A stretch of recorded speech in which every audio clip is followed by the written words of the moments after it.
This is the Language of Anatomy video assignment. This is Stephen Acosta. Point to the following terms, body regions, and anatomical terminology.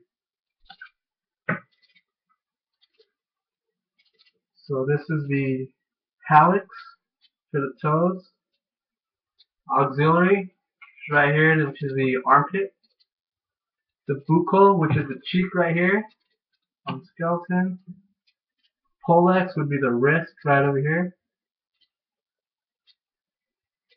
patella would be down here to the kneecap, oral would be the mouth, mental would be the chin, brachial would be the arm, antebrachial would be the forearm right here, crural would be the leg down here, umbilical would be the belly button, which would be right here or pointing out right here. Okay, femoral would be the thigh. Calcaneal would be down here to the heel, back of the heel. Sural would be the calf, which is behind the leg, foot right here, the leg, I'm sorry. Popliteal is the back of the knee, so the back of the kneecap. Olecranon would be behind the elbow, so the elbow right here. And the acromial would be the shoulder, which is right there, top of the shoulder. And lastly, the occipital would be back of the head. Directional terms.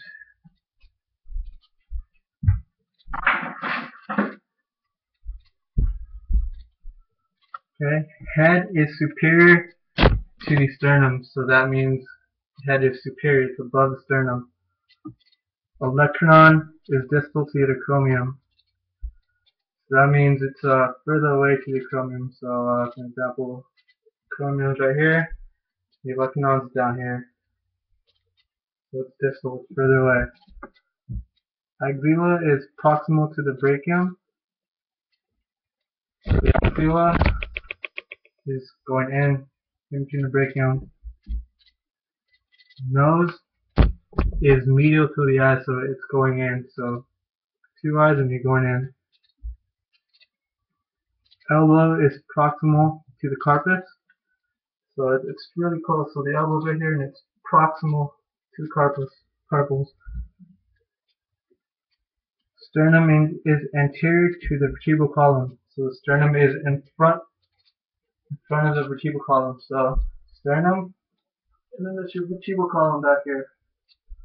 Let's see, umbilicus is inferior to the sternum. So it's away from the sternum. So sternum, umbilicus down there. Patella is proximal to the tarsus.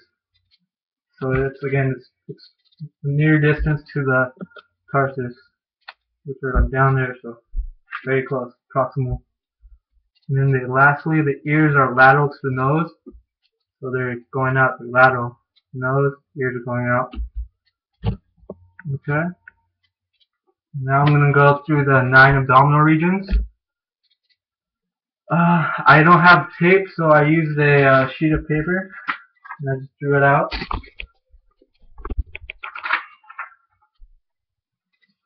So let's start off with the left hypochondriac, which is right, let's see, my left, see right here. And right there you have the diaphragm. Below that you have the left lumbar region, which consists of the transverse and descending colon of the large intestine. And below that's the left iliac region, which contains the sigmoid colon and the urinary bladder.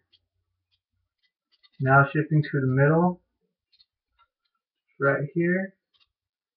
Above you have the epigastric, which contains the stomach.